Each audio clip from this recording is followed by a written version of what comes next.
नमस्कार दोस्तों, हमारी न्यूज़ चैनल शो पर आपका एक बार फिर से बहुत बहुत स्वागत है।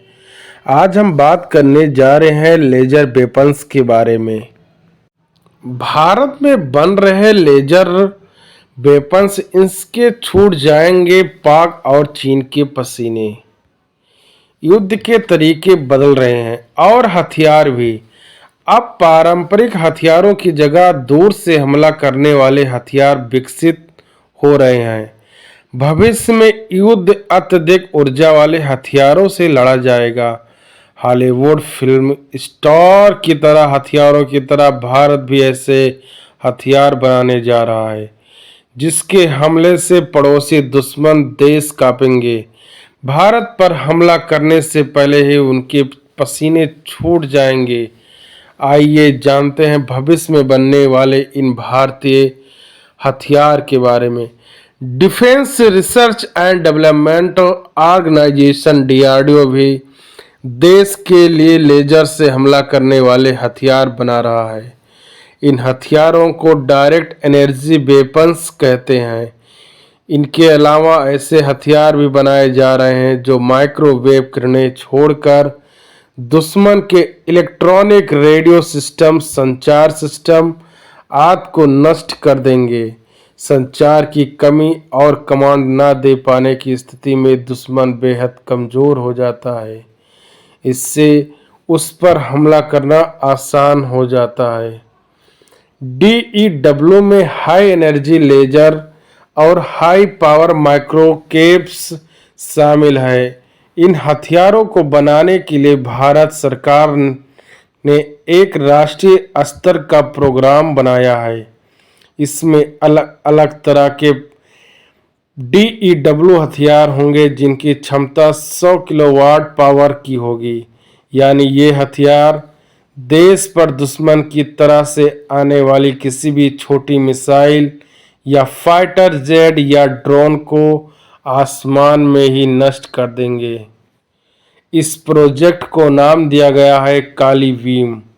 यह लेजर बीम हमले में ना तो आवाज होती है, ना ही किसी तरह धूम धड़ाका, या चुपचाप अपने दुश्मन को टारगेट में छेद कर देती है या फिर उसे जलाकर राख कर देती है।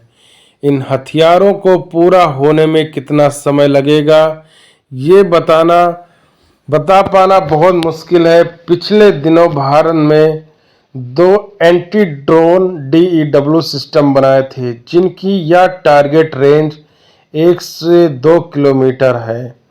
हालांकि ये स्वदेशी हथियार यूएस, रूस, चीन, जर्मनी, इजराइल की तुलना में अभी छोटे हैं। इनकी मदद से एक से ज़्यादा ड्रोन, वाहन और नाव को नष्ट किया जा सकता है। डीआरडीओ ने भविष्य की ज़रूरतें को देखते हुए अगले 10 साल की योजना तैयार की है। पहले फेज में ऐसे हथियारों की रेंज को 6-8 किलोमीटर, फिर दूसरे फेज में 20 किलोमीटर तक बढ़ाने की तैयारी की जा रही है। इन हथियारों की खासियत ये है कि इनसे दुश्मन का बचना मुश्किल है। ये बेहद सटीक निशाने लगाते हैं और या अन्य हथियारों की तुलना में इनकी ऑपरेशन कॉस्ट कम होती है। एक साथ ऑपरेशन या हमला करके कई टारगेट्स को अकेले एक लेजर हथियार संभाल सकता है।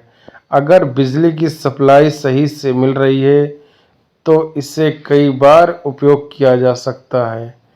दोस्तों, हम बता दें अमेरिका ने कई साल पहले 33 किलोवाट की लेजर गन से ड्रोन मार गिराए थे। अमेरिका के पास 300 से 500 किलोवाट तक की डायरेक्ट एनर्जी वेपन्स बनाए हैं जो क्रूज मिसाइलों पर हमला कर सकते हैं।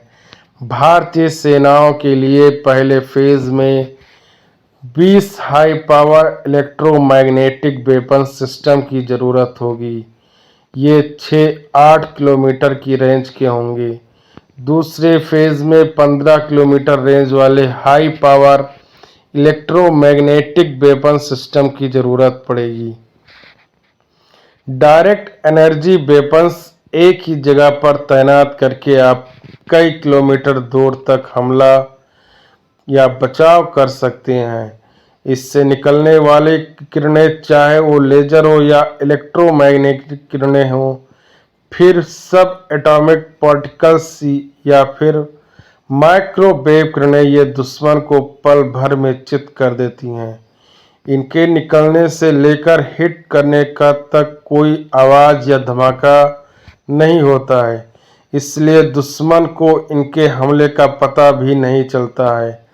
भारतीय सेना को एक मिसाइल को नष्ट करने के लिए कम से कम 500 किलोवाट लेजर का हथियार चाहिए।